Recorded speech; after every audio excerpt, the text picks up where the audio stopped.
I spent over $100 million on ads managing ad account for our internal brand and 9-figure brands like Audit or Vessi, and here are 3 tactics that I will never use again. Number 1 is making decisions based on purchase only. So most of my clients care about acquiring only new customers. So they want to exclude their existing buyers. They don't want to spend money on someone who they already acquired. They don't want to spend even $1 showcasing the ad to someone who already bought from them. That's why I always use full list exclusion of buyers that are synced from Klaviyo, which happens automatically, so I don't have to upload custom list every now and then. Also, for double protection, I use purchase 180 days. Because of that, even with those full exclusions, since the iOS, Facebook is not 100% sure to reach only new customers. You still see some spillover to existing customers because if someone opted out of tracking, he'll be able to see the ad. So check the example here where we have 27K of new customer purchases and over 30K total purchases. So let's say if my target in this case is 3.5 and I don't have this column. So then I would think, hey, like this is crushing. I'm getting new customers above my target was. But the case is in actually acquiring new customers, this campaign or this ad account was not so efficient under the assumption that my target is 3.5. So how can you actually see these metrics and make decision based on them? So first of all, you cannot. These are custom metrics that are created with third-party tracking softwares like Converge or Upstackify. Basically, they create an event that is fired only when a new customer purchased. Then, based on that event, you can create event NC ROAS, which is actually revenue coming from new customers divided with all spend. Obviously, this is not something that you need to have in your ads manager under your columns, but if you're using Triple Whale or Norbeam, you can still access that information. But if your client cares about new customers, this is definitely what I suggest you need to optimize for. Optimize for new customers. If you're interested how I actually made a huge change in one of the clients' ad account, check this case study from a perfect YT where I increased new customer ROAS by 40%. Second mistake or second tactic that I will never use again is Advantage Shopping Plus without a customer cap. So basically when Advantage Shopping Plus appeared, initially there was not much info about that, so you could just determine the audience that you want to be treated differently, but initially I did not know you can put a cap there for what percentage of budget do you want to spend on those customers. So you can see the ad set launch here without a cap. You can see that almost 70% of budget went to existing customers. My results were amazing. I had an amazing CPA for this segment, but I was using Norbeam and we were making decisions based on new customers, but my new customer was terrible. So I started digging and I realized there's an option to put a cap. So I put 20% cap and you can see after that Facebook actually spent only 20% of budget. My results overall went up $10 from 28 to 38, but my Norbeam new customer ROAS was actually way better. So I was like, okay, this actually made a change. So I put a 3% cap and you can see that Facebook barely spent on that segment. You can see that my CPA actually looks terrible, but the case is new customer ROAS looked amazing. So basically Facebook had ability to acquire a customer. Facebook does not care whether it's a new customer or existing customer. If you're a big brand, like in this case, the brand was a 9-figure one,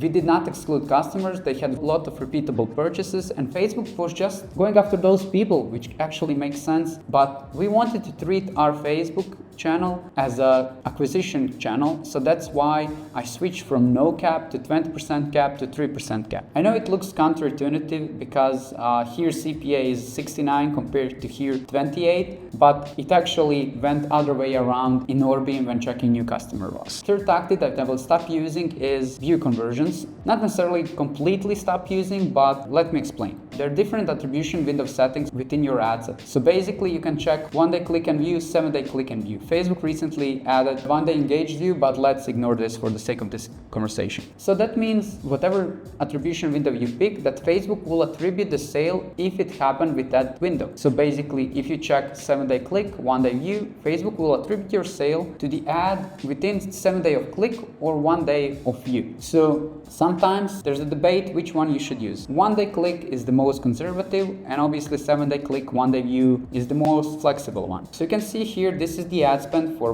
one of the ad account on a monthly basis, you can see the difference between 1-day click and 7-day click 1-day view. So whenever you optimize for lower or smaller attribution window, your results would look worse. But it doesn't mean that your results are actually worse when you check impact on the revenue. So obviously, when you have only 1-day click, you get less data than when optimizing on 7-day click 1-day view. That's why when you want to test different attribution settings, it's important to understand your conversion multiplier. Let's say you were running on 7-day click 1-day view, now you want to try 1-day click. So in this case, you can see the huge difference. The difference is actually 1.63. So let's say that your target ROAS is 2 and you start optimizing on 1-day click and you get 1.8 and you think, hey, but like this is terrible, this is way worse than what I had on 7-day click 1-day view. But it's actually not. Your average is 1.56 on 1-day click. So if you are hitting 1.8, you need to duplicate that number with your conversion multiplier,